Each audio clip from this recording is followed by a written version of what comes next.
नमस्कार।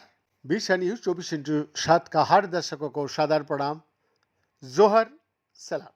दर्शक, शर्करा के टूटने पर प्रकाश उत्पन्न करके ये जांच ये उजागर करती है कि कौन से सूक्ष्मजीव विशिष्ट जटिल कार्बोहाइड्रेट का उपभोग कर सकता है और ये समुद्र तल पर कार्बन भंडारण को कैसे प्रभावित करता है। ये खोज महासागर की कार्बन चक्रों और हमारे ग्रह की जलवायु को आकार देने वाली सूक्ष्म प्रक्रियाओं को समझने का एक नया द्वार खोल देती है। रसायनज्ञों, सूक्ष्म जीव विज्ञानियों और पारिस्थितिकीविदों के एक समूह ने एक आणविक जांच यानी एक अणु जो किसी जीव के अंदर प्रोटीन या डीएनए का पता लगाने के लिए डिजाइन किया जाता है, वही आणविक जांच बनाई है जो शर्करा के टूटने पर चमकती रोशनी की तरफ उभर के आता। इस विषय में JCS में अपनी रिपोर्ट में शोधकर्ता बताता है कि कैसे ये जांच उन्हें समुद्री वातावरण में शैवाल और उनकी शर्करा पर पलने वाले सूक्ष्म जीवों का बीच छोटे लेकिन महत्वपूर्ण संघर्ष का निरीक्षण करने में मदद करती है।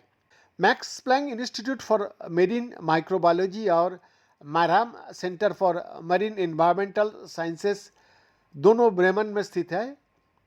उसका जो जॉन हेड्रिक हैमन कहता है, समुद्र पारिस्थितिकी तंत्र में शर्करा सर्वव्यापी है, फिर भी ये अभी भी स्पष्ट नहीं है कि सूक्ष्मजीव इन सभी को कैसे विघटित कर सकता है। Max Planck Institute of colloids and interfaces का पीटर सीबर्गर कहता है, नए जांच हमें इसे लाइव होते हुए देखने का अवसर देती है।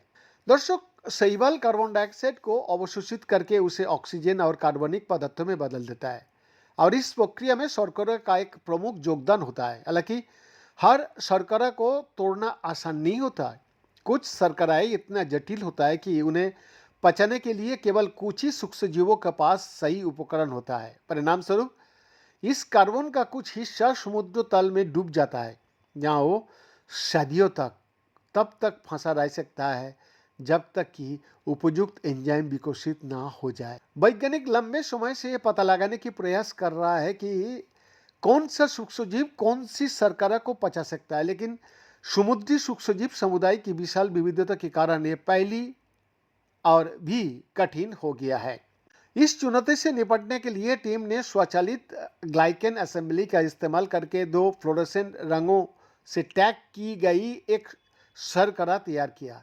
ये रंग फ्रस्टर रेजोनेंस एनर्जी ट्रांसफर यानी FRET नामक एक प्रक्रिया के जरिए परस्पर किया करता है और एक आणविक स्विच की तरह एक साथ काम भी करता है।